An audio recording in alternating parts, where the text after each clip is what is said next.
caring for Carnal. "So, how is it with you?"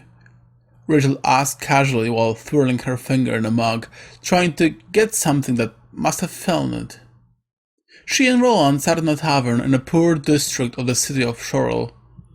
3 mugs were placed on a table, but Wilbur was yet to come. "What do you mean?" Roland frowned. "You're a paladin, right?" Roland hesitated for a moment. "Where is this conversation going?" he asked cautiously. "I don't know. Just a question." Rachel still swirled in her cup of ale like a child playing in a puddle on a rainy day. Roland decided to stay silent, forcing her, in this way, to reveal her intentions. It worked. "You serve as a paladin. I found some text about you, but then you disappeared. Not even retired. You are not an ex-paladin, a black knight, or whatever they call those that don't give a fuck about the religious bullshit. In this way, you will be even more famous. Instead, it appears that everyone wishes to believe that you cease to exist at all." "You tried to research me, Rachel? For what purpose?" It didn't surprise Roland at all. Neither did the fact that she tried to learn something about him, and that she didn't manage to find everything about his past. "Of course I did." She finally looked at him from across their mugs. "I always check my business partners." "I am not the paladin from your textbooks," Roland replied with a stone-like face, not revealing any emotions. "It's a different one you read about." Rachel looked stunned for a second. Then, a familiar impression of anger glimmered on her face. "Bullshit!" she squealed, a little bit too loud. "I know how to research people, and I know that you are Sir Roland, Servant of Light, Blade of Coal, or whatever name you used to use to boost your ego. I know where you're from. I know everything about your training. I know about your mother." Roland's face changed from serious to angry upon hearing about his mother, but his voice remained still. "This man is not the one you speak with," he said harshly, "and that is all that you need to know. We have business to attend to. This is the only thing you ought to be focused on." "Indeed," said Wilbur, taking his seat at the table. "My apologies for arriving so late." "Funny, I thought that your wizard ways grant you some traveling perks that makes you always arrive on time." Wilbur did not respond to Rachel's sarcasm. He found ignoring her useful from time to time. In the end, he did not have enough strength to fight every battle, especially petty ones like this. "What is our task this time, Roland?" Wilbur said while taking a sip out of his mug. He grimaced upon tasting warm, smoked liquid. A thought came to him that he might never get used to it. "And how much money is at stake?" Rachel added. "This will be an unusual task," Roland said slowly. "No murdering or stealing will be necessary." Rachel gasped over dramatically, and Wilbur smiled at her. Roland continued. "Auriel, our employer." "Auriel, our employer's mysterious nickname." Rachel cut Roland off, but he chose to ignore her as well. He figured she had to be in a really good mood to be such a pain in the ass. "He wants us to take a look at one of his side projects. Something that apparently went wrong." "What is the project about?" This made Wilbur curious. "It's about goblins." Roland said it as seriously as he could. "Goblins," Wilbur repeated slowly while raising his brows. "What about them? Are they damaging his crops or something?" "Not exactly," said Roland. "In fact, he is breeding them." Nobody spoke for a few very long seconds. Then Rachel burst out laughing. Wilbur grinned, and even Roland smiled timidly. "I know how it sounds," Roland admitted, "but it's true. Auriel is keeping his goblins in a nearby cave. We should get there by noon if we leave tomorrow at first light. This project is very important to him, and our discretion will be crucial in this task."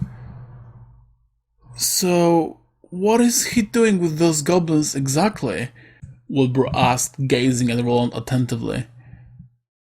"He is perceiving the goblin's mind as prototype of human intelligence. Very limited, primitive, and easy to manipulate, yet he believes that they are similar in the way they work. He's been feeding them with a substance bred by himself, something like a soup, that was supposed to affect their level of intelligence and boost social skills. He is trying to recreate the early years of human civilization," Wilbur gasped. "That's brilliant." "It is, yes," Roland started, but Rachel cut him off again, and this time she couldn't be simply ignored. "Wait a second. Why would he share all those details with you in the first place? He never tells us what he's up to." "You have a point," Wilbur answered after a moment of silence. "What is the reason we know all about this, Roland?" "Here comes a matter of delicacy required for this task," Roland said, improving his posture on his chair. "The goblins learn about money and the value of possession." "Impressive," Wilbur whispered. "They are using this gold to trade with each other and organize their hierarchy. They also ought to pay a kind of a tax. The cave they are in is, in fact, a gold mine. Part of what they dig, they ought to bring to Auriel. A major part, to be honest." "And they stop paying their slave tax?" Rachel asked. "Indeed. We need to investigate why they stopped doing so, and I will be required to tell Auriel everything that happened." "So, we go there, identify the problem, and come back. That's it?" Wilbur raised his brows. "I bet he is not paying well for such a petty job," Rachel added. 3,000 gold coins each, Roland uttered, and the assassin, covered in black and filled with temper, reacted immediately. "There has to be a catch." "Maybe," the paladin responded calmly, "but that's all I know. We'll take our weapons, naturally, but I highly advise not to use them. This project means a lot to our employer, and we are not to resolve whatever problem has occurred, only to observe and report back. Goblins are creatures that are overwhelmingly violent. They will, without a doubt, attack us on sight as soon as we step into their cave," Wilbur pointed out. "Let them try! I'll skin those fuckers alive!" "Nobody will need to be flayed," Roland thundered at her. "His goblins are taught to treat human beings as angels of some sort. Auriel isolated the cave, and they only see him on rare occasions. Upon seeing us, we'll be treated like gods." Nobody responded to that. Rachel didn't know what to think of it all, and Wilbur got suddenly sad. At least he looked like that. The hour grew late, though. All of them went back to the rooms they were renting and were to meet up outside the city gates at dawn to go to said cave of their investigation. It was a beautiful sunny day, with not a single cloud in the sky. It was neither too warm nor too cold. The fusion of sun and wind was almost perfect that day.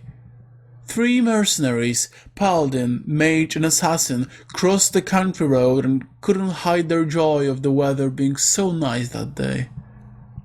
Their task did not seem to be especially difficult today as well. One day of work will grant them a small fortune, and it didn't appear to any of them that said work was going to be especially hard. They walked in silence, all lost in their own thoughts. Rachel wondered how much longer she would work for Auriel. At first, she joined because the opportunity of quick money arose. Then, it happened that those opportunities will be coming to her on a regular basis. She had already gathered a lot of money. Sure, some of it was being spent along the way, mostly for bribing people and paying her informants. She was sure that Roland and Wilbur invested in their gear and bribed others the same, but all 3 of them must have got pretty rich. Victoria will never believe me when I tell her how much money I will be bringing home, she thought. But when would it happen? They were being paid well, but Auriel required all of them to be ready at all times. She would come back whenever she was done, but how would she know when that was? If she did not end up dead along the way, of course. Just enough for them to live in comfort and have something for the little ones, she thought. Just a few more months, perhaps. They arrived.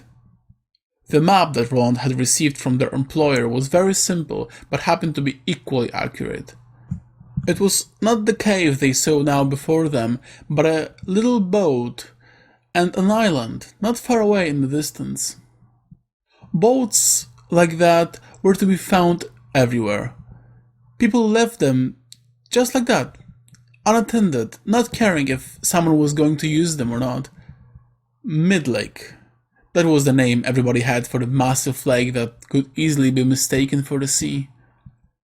A little boat like that could, possibly, take you to the other side, but no one dared to risk such a journey. Therefore, boats were of little value.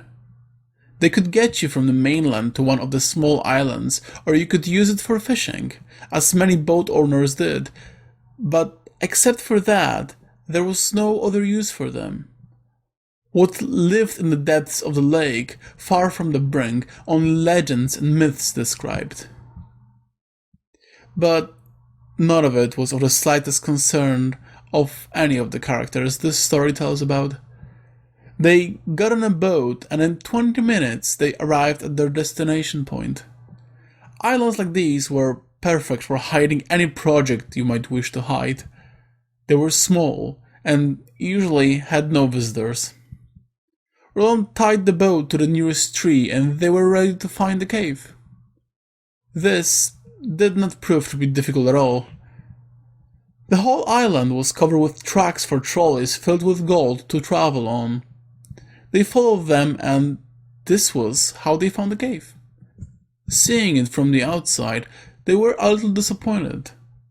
It looked just like a cave, without any sign indicating that some super-intelligent goblins might live inside, roaming through the darkness of those caverns to seek gold for Auriel. "Where did the tracks go?" Rachel asked. "How is the gold being transported to Auriel?" Rachel took a closer look at one of the trolleys that stood empty on one of the tracks. They all seemed to have mushrooms attached to their sides. This kind of mushroom glowed after being poked. Rachel used to play with them a lot when she was little. "I believe that they should lead to a portal of some sort," Wilbur replied, despite the fact that the question was designed for Roland to answer. The paladin didn't comment, and Rachel did not ask further. She wondered how much profit a knowledge of magic could bring.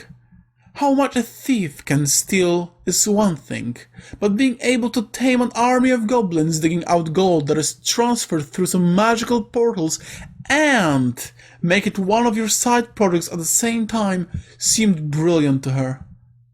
In the end, there was one thing a thief could never achieve: earn money while he sleeps. They entered the cave, stepping carefully on the rails that were leading deep into the mining area of the cave. Wilbur created an orb of light that hovered before them like some sort of good spirit guide. Rachel did have her torch and Roland his light magic, but Wilbur's orb was simply more efficient, brighter and more intelligent. He was a mage after all. At the entrance to the cave, the first surprise met their eyes. Clothes. There were clothes hung up on ropes attached to each side of the pebbly walls. They were handmade and definitely not suitable for a human being. Slender and long, they must have fit goblins pretty well. There was a narrow tunnel leading deeper inside. Rachel poked one of the mushrooms that were glowing on the walls. Green light emerged from it, and it made her smile. That didn't happen very often. Although unnecessary, she made sure that she poked as many mushrooms as she could to make them glow. She imagined that they had to be the only source of light that the goblins had, because she couldn't spot any torches or bonfires inside, which was understandable considering this place's ventilation efficiency. "Can't see anyone dying to greet us, my angel of steel." Wilbur referred to Roland, of course. "They have to be in here," Roland's voice echoed. "There is no way off this island." "What about these portals? If they're so damn smart, maybe one of them at least tried to get to the other side, right?" Rachel commented. "I don't think it is possible," Wilbur replied after a few seconds of silence. "But even if the portal would allow living beings to pass, I bet that Auriel would know what was going on with the goblins if they would arrive straight to him, right?" "Nothing is being delivered to him currently," Roland declared. "Neither gold nor goblins. If we find them, and they will be fine, we'll be required to check on those portals. Maybe they simply stopped working." "Always doing a dirty job," Rachel sighed. The next room, if it can be called like that, was filled with boxes and barrels. Filled with magic soup, their only food that, most likely, was delivered to them by Auriel, now rotten and reeked horribly. All three covered their mouths with whatever piece of cloth they had, and they kept going. "Wow!" Rachel stopped while they were on their way to another chamber. "That's nice." Wilbur directed his orb towards the wall she was staring at. It was a painting. It was painted using only 3 colors: black, red, and green. It wasn't obvious at all what substances they used to create it, but it seemed like their art had been limited to just those 3. "Art," Wilbur sighed. "Goblins' art! If not seen with my own eyes, I would never believe that they are capable of such things." "I bet you would be too, if fed by this strange soup," Rachel replied ironically. The painting was of a goblin, just as slender as most of them are, but with a massive belly added to the picture clumsily. It sat in a large pot, a larger version of those their soup was delivered in, as if taking a bath. But this bath didn't appear to be very pleasant to him at all. His face was crooked. The grimace on his face indicated pain. This made all of them wince a bit. They investigated the picture for a little longer, and then Roland told them they should go. So they went further, even deeper into the strange cave that fascinated them and scared at the same time. They discovered more rooms, all different from each other. Clothes were stored in one of them, all folded in a rather clumsy manner. Beds made of straws and leaves in other. A well and wooden buckets were in a separate room too. So organized, Wilbur gasped. Hey, I'm pretty sure that we could find you a single goblin lady if you're so fascinated, Rachel commented, being a little bit annoyed with Wilbur's reactions. He ignored her, of course, but felt offended nonetheless. As different as every room was from the other, they all shared a similar element, the wall paintings. Sometimes just one for a whole room, sometimes more than that, but each one of them was marked by their presence. The room with clothes was decorated by an image of a goblin hiding his private parts in shame, huddling behind some rocks. The bedroom's painting was filled with goblins laying together on their beds made of straw, with their eyes wide open, as if in fear. But the well room's painting was the strangest of them all. Blue wave-like patterns covered almost the entire ceiling of the place. An awful gloom haunted their hearts, Roland whispered empathically.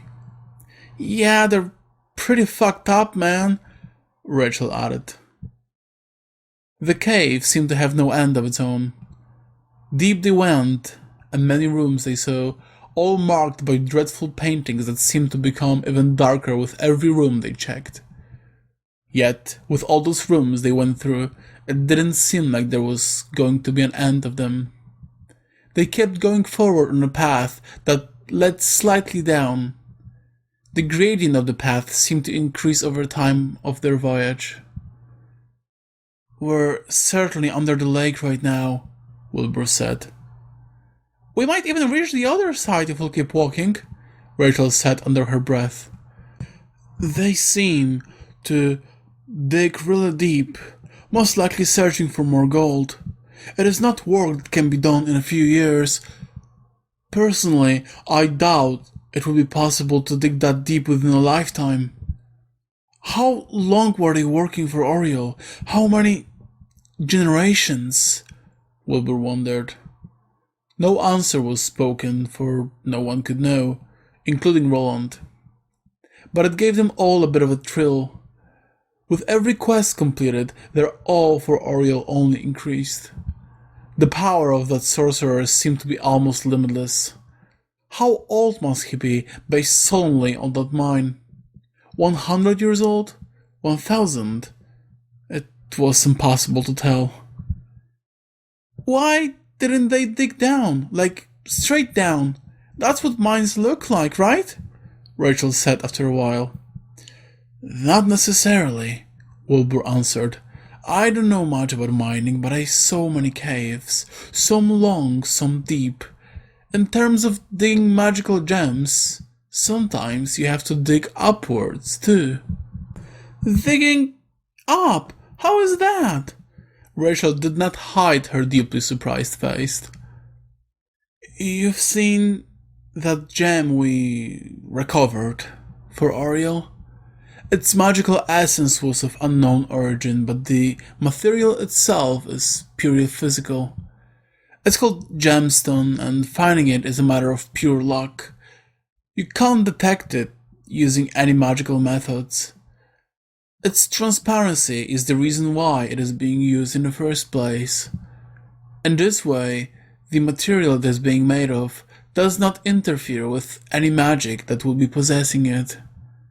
Therefore, whenever gemstone is found, in caves like this, for example, it's being mined upon its discovery.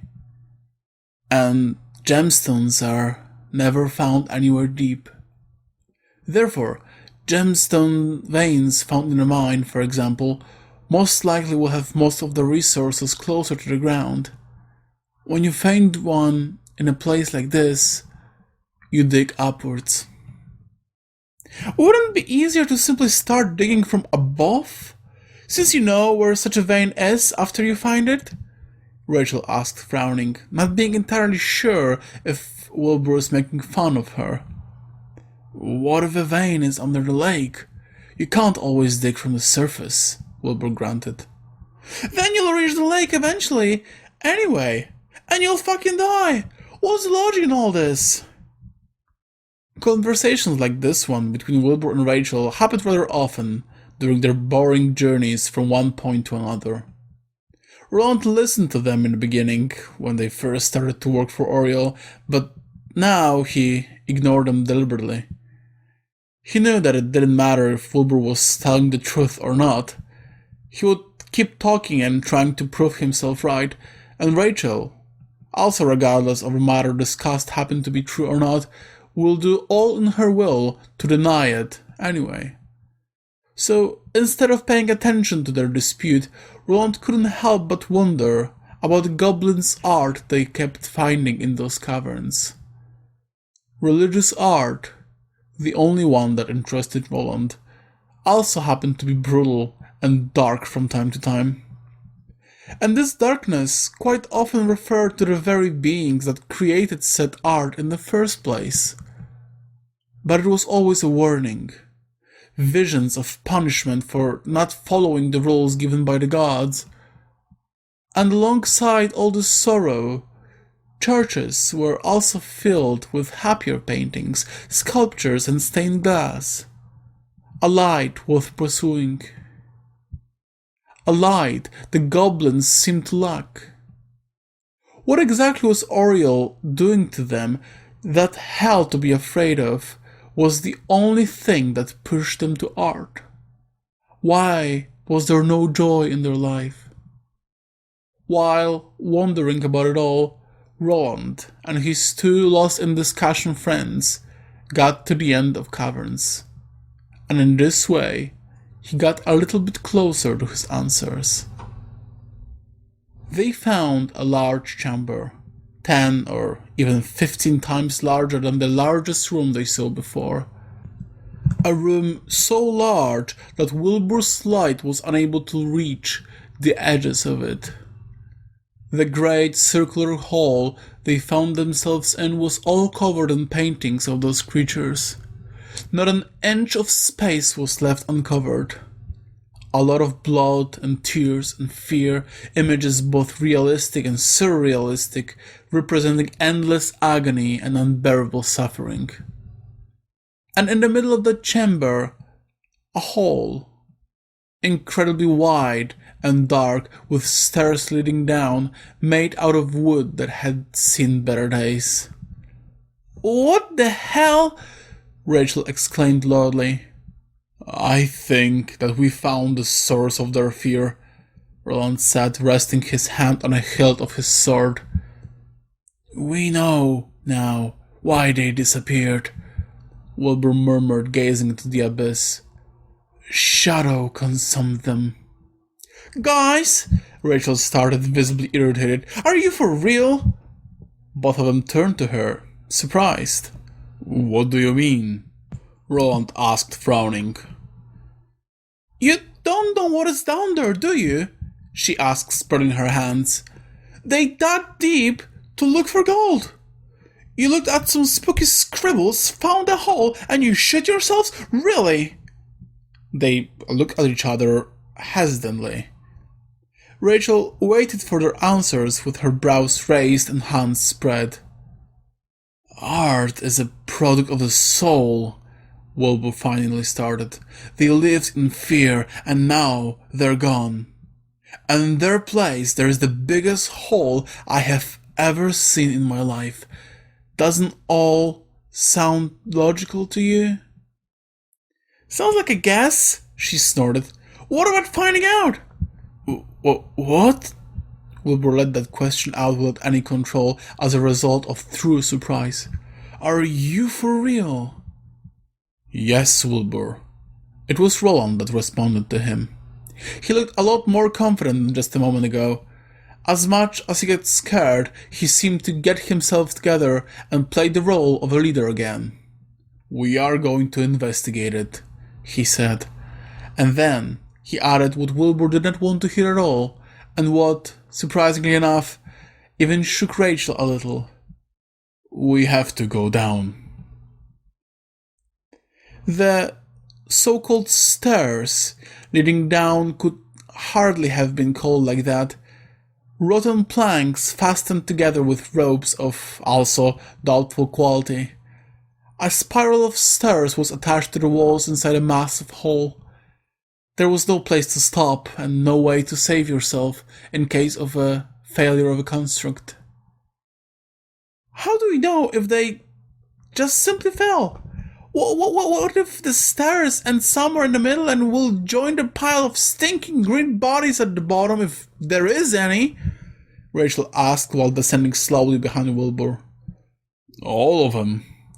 Not all of them would work down there at the same time. There would be some survivors, Roland replied behind her back. She did not ask further, but the paladin's answer did not make her feel any better. Just a second ago, you were the only one that wanted to go down. Changed your mind? Rachel did not reply, but he realized that she never really changed her mind. She only felt like challenging a serious mage and a venerable paladin. In fact, she was thinking only about going back to the surface. But, of course, that is not something she would ever admit to.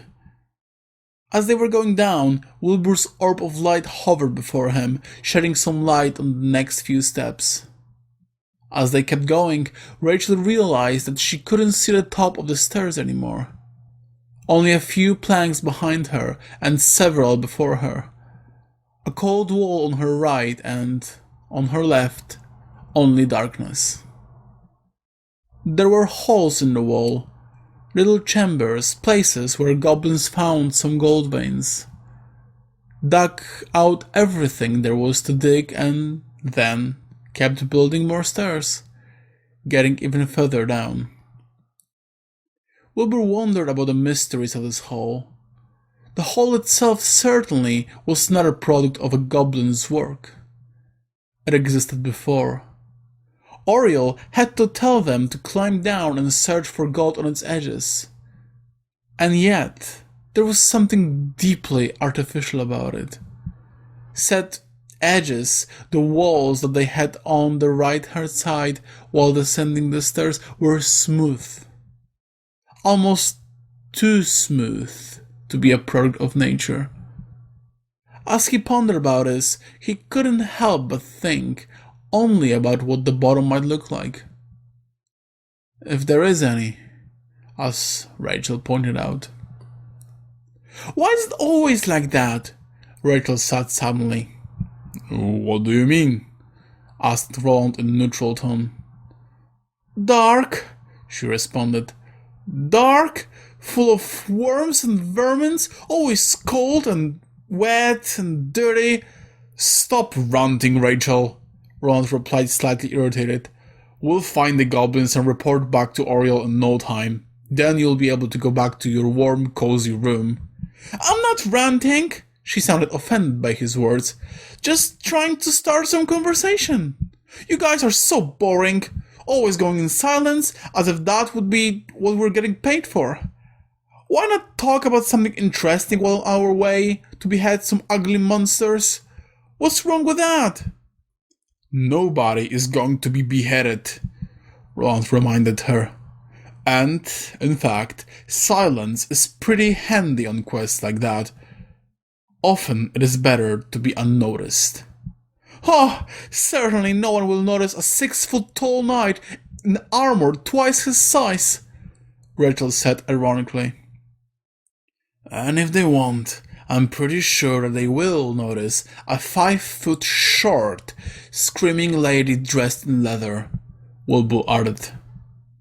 Rachel guffawed in a way that was difficult to say if it was laughter or of irony or anger.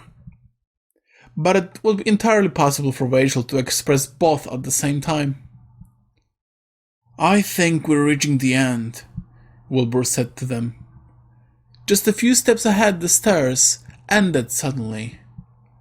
Looking down made them feel strangely horrific. One could suspect that the way down was going to be rather long and, reaching the destination, unpleasant, to say the least, but at the same time it was way too dark to say anything.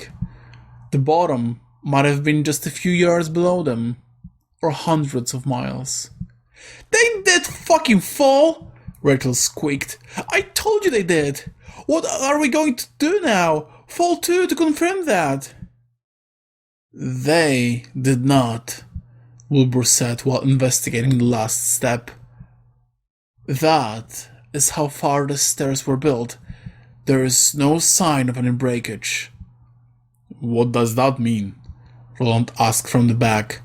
If they never reached the bottom, one way or the other, where did they go? Wilbur got up and turned to them. It seems there is only one way to find out. And then...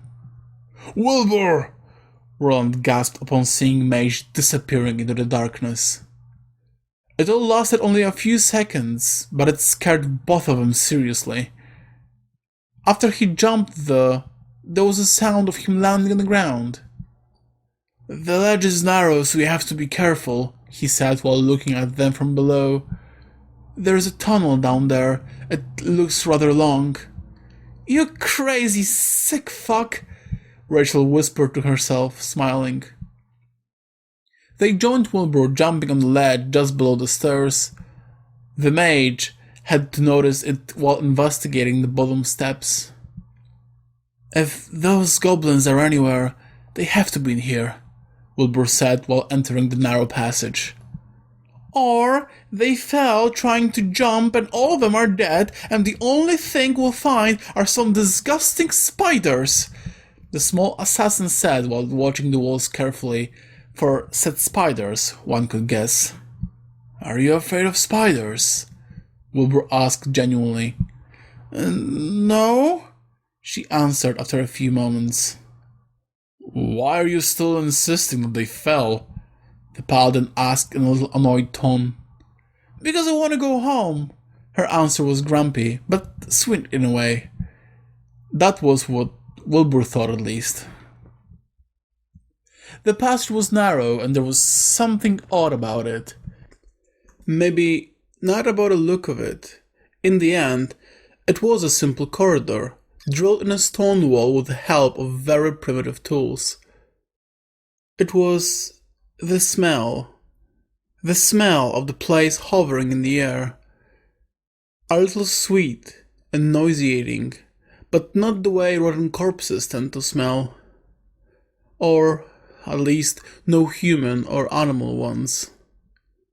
Something definitely lives in here, Wilbur said to the others, his voice slightly echoed. Or did, Rachel grunted. As they went further, they found more pieces of evidence of that theory. Cobwebs stretched in the corners made them stop for a second. Wilbur studied them intensely.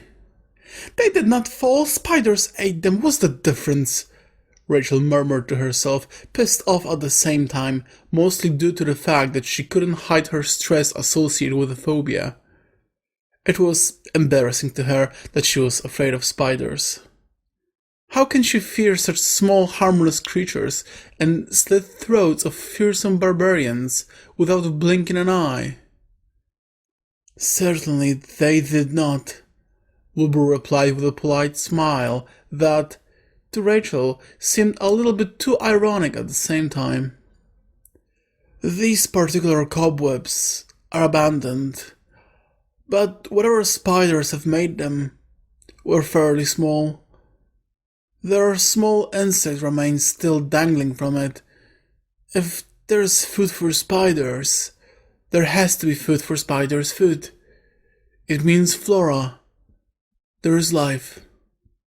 Is there a sign of a greater danger dwelling somewhere deeper? Roland asked so seriously that Wilbur almost burst with laughter. He refrained from it, though, trying not to stress his companions more than was necessary. For me and you, not sure at the moment. For Rachel, though, danger might be truly life-threatening. Wilbur pushed forward, denying himself the pleasure of taking a look at his female companion's grumpy face. Along the walls and on the ceiling, they found more glowing mushrooms. The arachnophobic thief and assassin could use a bit of distraction by randomly poking some mushrooms, but she decided to leave them alone. By poking those on the walls, she would reveal herself as too short to reach those on the ceiling, and she already went through enough embarrassment today. She couldn't help but realize that the placement of those funny plants didn't seem to be accidental at all. The distance between them assured the one walking down this path that enough light would be provided along the way. It seemed that this part was built and kept with intention of being used for transport. But why would goblins be interested in dwelling in those tunnels, and what did they lose interest in going deeper down the dark crater to dig more gold? Did this smart soup of Auriels finally make them realize themselves as slaves? "Hold on," Wilbur raised his fist. "There's a hole." A narrow hole was indeed before them. The path ahead, though, looked like a dead end. Going down was the only option. "There's a ladder," Wilbur said with a smile. "I think we'll find our goblins soon." "Send your orb down, Wilbur, and see how far down we'll have to go." Wilbur did as his leader ordered him to. The glowing orb obediently squeezed down the hole that, Roland feared, might not be wide enough for his massive armor to squeeze down with him. As all three of them could see the hole, only Wilbur was standing close enough to it to observe his orb's path down. And that made him gasp suddenly. He took a quick step back. "Whoa!" Rachel asked in haste. "There was something," Wilbur responded. "I've seen it, black, fairly big. It moved on the wall, away from the orb." "Black?" Roland was surprised. "These goblins have green skin." "It might have got black from dirt or shit or both," Rachel reminded him. "Yeah," Wilbur said after a moment of silence. "Are we going down?" "It's the only way." As the knight nodded, Wilbur turned around and descended the ladder. He decided to keep himself his clear impression that, whatever it wasn't even shaped like a goblin. It was round and had at least 6 legs. But there was a slight chance that it was just a weird reflection of light caused by his orb. He did not believe it for a fraction of a second, but also was aware that panic wouldn't help anyone right now. He was going first, and decided to be extra cautious. Rachel climbed down right after him, and the time came for Roland. As he suspected, his armor was far too big for the narrow hole. "Wait for me. I have to take my gear off, I won't fit," he shouted to his companions, and did as he said. Way lighter, equipped only with his greatsword, he was able to fit. His mace, though, needed to stay as well. Even though it was clear that there were no thieves that could take his belongings, it always made Roland uneasy to take off his armor. It seemed to him way more comfortable than his own skin. But there was no choice, and it seemed that they weren't far from finding what they were looking for. So he proceeded. "Oh, fuck!" he heard Rachel gasping from the bottom. When he got down, he understood her reaction. They were in a large chamber covered with glowing mushrooms, all dark right now, which proved no presence of any at least semi-intelligent creature from some time. But Wilbur's orb made them see the interior of it pretty well, maybe even too well, to be honest. The place was covered in empty black shells, all glimmering upon the orb's light that was cast on them. The shells looked a bit like tortoise shells, but the shape was a little different. And the size... These shells were several times bigger than any tortoise they had ever seen. "What is that?" Roland dared to ask. "These shells seem to be made of onyx, or something similar to it." "What is onyx?" Rachel frowned, trying to determine if Wilbur was trying to make fun of her. Again. "A mineral. Rock is similar to gems, but with no capability of holding any magical powers." "So it's not a part of the creature. It has been made?" Roland asked, unsure how to formulate the question. "You could say that," Wilbur replied, still examining the shell. "I'm not sure if it's onyx in the first place, but something very similar at least." "Something that big certainly wouldn't be able to climb that ladder," Rachel pointed out. "Certainly not," the mage confirmed. "Not through that passage. But the path ahead of us is far wider than that." He was right. Before them, the corridor was so wide that it would fit 2 people walking side by side. Or one of those things that could carry an onyx-like shell that was lying scattered around in the chamber. "The good thing is that whatever lives in here, it would not be able to chase us on the way back." Roland tried to find something optimistic to say, but Wilbur proved his effort futile. "Not necessarily. Not if those creatures are able to survive without their shells, as well as with them. Also, all those tunnels had to be built in some way." This left Rachel staggered. "Are you suggesting that it wasn't goblins that built them?" she asked, almost under her breath. "I'm suggesting," Wilbur answered very seriously, "that we don't know what this Auriel soup done to these goblins, really, if they still can be called by this name." No one dared to comment on that. Instead, a flying orb hovered ahead of them, now glowing a little bit brighter in a wide corridor filled with sponge-like mushrooms. The corridors were like a labyrinth, filled with turns and chambers, but all were abandoned. Massive eggshells scattered around, a viscous green liquid dripping from the ceiling, but no sign of anything responsible for producing any of these. And no goblins either. As they walked through the main corridor, or at least the largest of them that seemed to connect all the other chambers, Rachel observed the placement of the mushrooms. She was convinced that it was not random. Instead, she was able to predict mushroom patterns even before the orb of light reached more of them. Until she didn't. There was just one that did not fit the pattern, on the right wall. It annoyed her, so she approached and found out that it didn't look like a mushroom either. "Hey," she said, but never finished the sentence.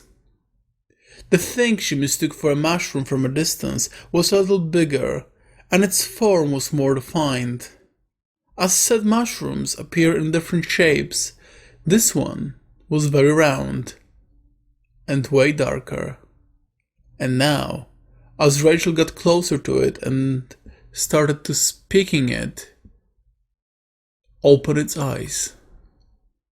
Rachel stepped back and threw a knife at the creature, piercing it and pinning it to the wall. Neither Wilbur nor Roland saw where the knife came from. They barely even realized what happened. That's how fast she was. "You disgusting shit!" Rachel spit on it. "Rachel," Wilbur rebuked her, "we don't even know what it was." "Of course we know," she corrected him. "It's a disgusting bug." "No, a dead bug," he muttered, approaching the creature. It did seem like a bug, indeed. Slimy, with 8 legs and a pair of almost equally black eyes, now devoid of life, that Rachel took from it. "It must be the offspring of the creatures living here, the mage said after a careful analysis. When they grow, they have to be as big as those shells we've seen. Why do we find the little one left alone and so far from their territory? Roland noticed. I see no guardians either. Maybe there are no guardians, Wilbur said so quietly, as if talking to himself. Maybe we're the first predators they encountered. Yeah, if this is what happens after Auriel's soup, I'd better wash my hands after handling his gold, Rachel said with disgust. Let's keep going. Roland grabbed his great sword ready to fight. We need to find out if there are any signs of goblins here. If these bugs are all we will be able to find, then that is what we will report to our employer. For now, we cannot be sure of anything. No one argued with Paladin, who pushed to go first this time. Wilbur's orb guided him nonetheless, like a dog that is happy to serve many masters. Just so happened that Roland's hunger for blood was about to be satisfied just around the corner. They reached the end of the massive corridor that became a chamber. Even before they went in, all three of them could hear very clearly something crawling within. Roland cloaked his sword with Cole's blessing that made his greatsword burn with holy fire. Rachel prepared her twin daggers that were almost dripping with deadly poison, and Wilbur used his staff to enchant a blue flame in his left hand, ready to burn to a crisp all that might wait for them. When Wilbur's orb hurried to the center of the chamber, they saw more of these little creatures. And by more, I mean hundreds of them, all swarming like a legion of overgrown ants. They squealed weirdly and ran around, not knowing what to do. Kill them before the mother shows up, Roland said to his comrades and rushed into them. And as he was about to strike, something highly unexpected happened. Before his eyes, the Paladin saw a goblin. Standard dark green skinned goblin, very thin, even for one of his kind. It appeared out of nowhere and now stood before Roland with both hands spread in a protective gesture. Soon, more of them emerged and formed a wall between the three people and the crying bugs. Wilbur conjured 3 more orbs for a better view of the room, and they realized that there were no bigger bugs in the chamber, nor was there another passage that could lead deeper into the caves. They had arrived at the very end, and they did find their goblins. Roland lowered his sword, but the goblins refused to move. Stunned by the situation, he turned to the others. They seemed equally shocked. Finally, a smile appeared on Wilbur's face. "Impossibly fascinating!" he exclaimed and approached them. The blue flame no longer burned in his hand. Rachel also sheathed her daggers, but Roland decided to keep his hold to his weapon. The mage approached the goblins and spoke to them. "Greetings, honorable kin of goblins." Rachel almost choked with laughter upon hearing it, but she did her best to stop herself and remain serious. "We came to bring salvation to your poor souls because you lost your way. Embrace the love we are offering." "Wilbur," Roland whispered in a conspiratory tone, "they don't speak the common tongue." "I know that," he replied, insulted, whispering, "but our words are magic to them. Whatever you say, it sounds to them like a miracle. It's all about a show." "Don't tell them to suck your dick in the same tone, Dan. At least it will be funny," Rachel commented. He gave her an angry look and turned back to the goblins. They did let him pass, although they still seemed very worried. Wilbur passed through, gently moving aside goblins standing in his way, looking in their eyes with a look that, in his own view, was supposed to be calm and reassuring. It worked, though, because they did not resist. Some goblins took the little black creatures in their arms and cuddled them, trying to calm them down. The others took some of them aside, on the other side of the chamber, in the hope that it might be safer for them. There were barrels with mashed mushrooms, most likely served as some poor quality food both for goblins and their pets? Children. And then Wilbur got it. This magic soup of Auriel's did change them, he started, but not in a way he wanted to. They did obey his will and were intelligent and social enough to work together, mining gold for him. But as they grew smarter, they realized that digging this gold for him was their life purpose, and they did not understand why. Wilbur took one of the mushrooms attached to the wall, squeezed it in his hand, and showed it to his companions. The mushroom glowed in green. Why? He asked, but the question left them puzzled. What? Why? Roland responded impatiently. Those mushrooms were attached to the trolleys outside. The same ones that the goblins were pushing through the portals filled with gold. Since only trolleys were allowed to pass through, this was their only way of communication with their self-proclaimed god. And since they know no language, spoken or written, they had to develop an equivalent of a question mark. He handed it closer to them, squeezing it harder. Why does this mushroom glow? It is a mystery. Therefore, that's their question mark. They tried to find out why they dig for him, Rachel whispered in a strangely compassionate tone, but the answer never came. Their question was ignored, Wilbur continued, and as they kept digging, they discovered these creatures living in here. And that's how they developed their own meaning. By slaughtering their parents to adopt their children, that's barbaric, Roland said with disgust. Not at all. Wilbur felt a little hurt at such a conclusion. The shells belonged to those creatures back in the past. They were bigger then and, most likely, also had serious predators. It might have been thousands of years ago. They evolved into much smaller versions of themselves, eating only mushrooms, having no predators, and no prey either.